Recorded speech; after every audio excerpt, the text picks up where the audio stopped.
আসসালামু আলাইকুম। রমজান হলো আমাদের আত্মশুদ্ধির মাস এবং এই মাসে আমাদের ডিজিটাল জীবনেও নিরাপদ থাকা উচিত। চলুন দেখা যাক কিভাবে আপনি ফেসবুক এবং ইন্টারনেট থেকে অ্যাডাল্ট কন্টেন্টগুলো মুছে ফেলতে পারেন। তো চলুন ফেসবুকে লগ ইন করছি। ফেসবুকে লগ ইন করার পর আপনি আপনার যে প্রোফাইল অপশনটা আছে সেখান থেকে সেটিং অপশনে চলে যাবেন।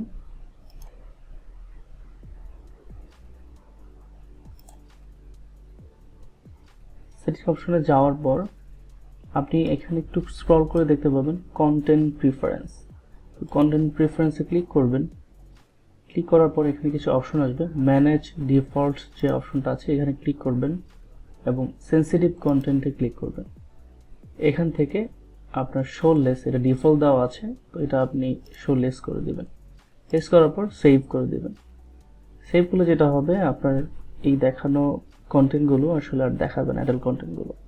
তো আমি এখানে ওকে করে দিচ্ছি। হয়ে গেল। ফেসবুক থেকে আমাকে আর এই সেন্সিটিভ কন্টেন্টগুলো আর দেখাবে না বা অ্যাডাল্ট কন্টেন্টগুলো।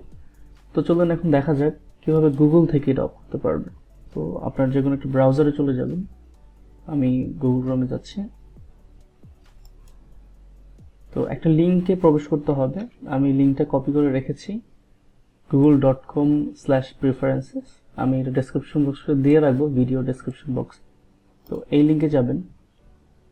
যাওয়ার পর এখানে দেখুন সেভ সার্চ নামে একটা অপশন আছে, তো এই অপশনে যাবেন। এই অপশনে যাওয়ার পর আপনি ফিল্টার যে অপশনটা সেটা অন করে দিবেন। অন করে দিলেই এখন থেকে আপনি যাই সার্চ করুন না কেন অ্যাডাল্ট কন্টেন্টগুলো আর আসবে না। সো এই ছিল আজকের ভিডিও। ধন্যবাদ।